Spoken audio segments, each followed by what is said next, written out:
Hello, my name is Michael Schneiderman and I'm with Alabama Power Company, and I'm here today with John Kelly. He is Director of Forecasting and Resource Planning for Alabama Power, and we're going to talk today a little bit about a recent agreement that the power company made to purchase some energy from wind farms in the Midwest. Is that right?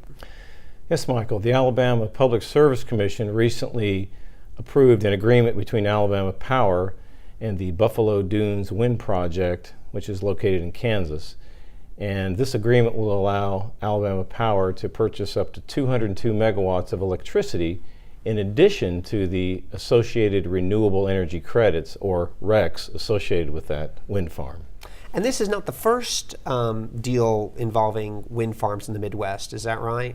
That is correct. If we go back to 2009, Alabama Power issued a request for proposals, an RFP, for renewable energy as we were trying to search for cost-effective forms of renewable energy for our customers. From that RFP, the first agreement, which was approved in 2011, was the Chisholm View Wind Project, which also happens to allows Alabama Power to receive up to 202 megawatts of electricity and also the associated RECs. And combined, this is a pretty significant amount, is that right, of energy? Yes, that's correct. If you add those two agreements together, Alabama Power will have the rights for up to 404 megawatts of electricity and all of the associated RECs from those wind facilities. And I believe that places Alabama Power as one of the largest investor-owned utilities in the Southeast for these types of agreements.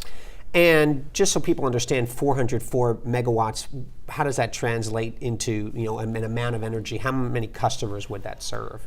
That amount of electricity from these agreements would serve approximately 100,000 residential customers. And I believe, as far as our energy mix, this would comprise almost 3% of our electricity supply. And now, why are these agreements good for our customers? These agreements are good for our customers for one very basic reason, and that is they save our customers money. By bringing in the electricity from these facilities, Alabama Power will be able to displace more expensive forms of energy, and that saves our customers money. Now, John, you mentioned RECs, the renewable energy credits that come with the energy from these agreements. Can you elaborate a little bit more about those RECs? And I understand we have some options related to those.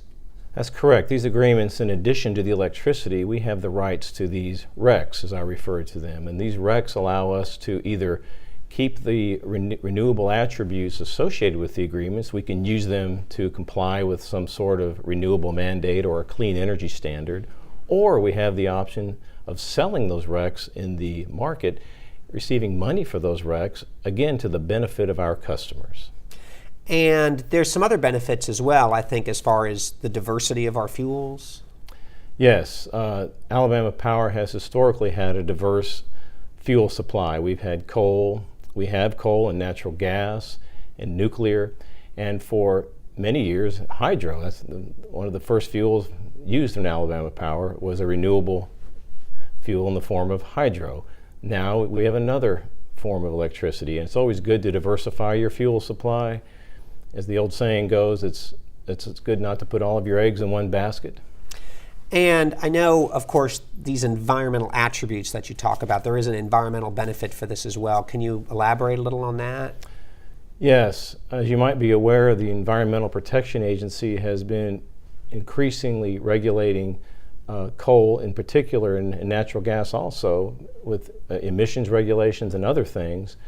And these particular agreements are immune to that type of regulation, so it allows us to have some form of an environmental hedge against future regulations. Okay. And we've talked here about diversity of fuel. We've talked about some different kinds of renewables, hydro. We've talked about wind. Solar is another form of renewable energy that a lot of people are interested in, but we're not using a lot of that in Alabama now. Why is that? The reason we're not using a lot of solar right now is one very basic reason, and that is the price of solar has been not competitive with our other sources of supply.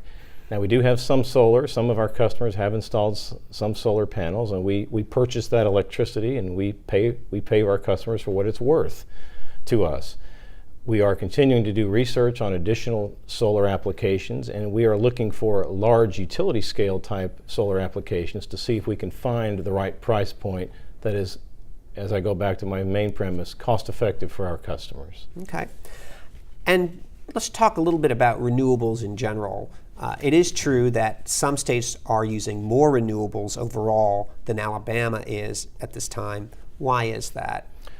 Some states have instituted mandates by the states whereby they are requiring the utilities to use renewable energy as a certain percentage of their portfolio.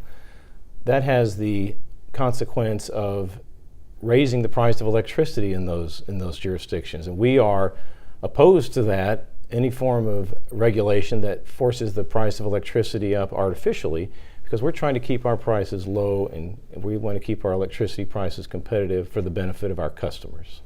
All right. Well, John Kelly, Director of Forecasting and Resource Planning with Alabama Power, thank you very much. Thank you. And thank you.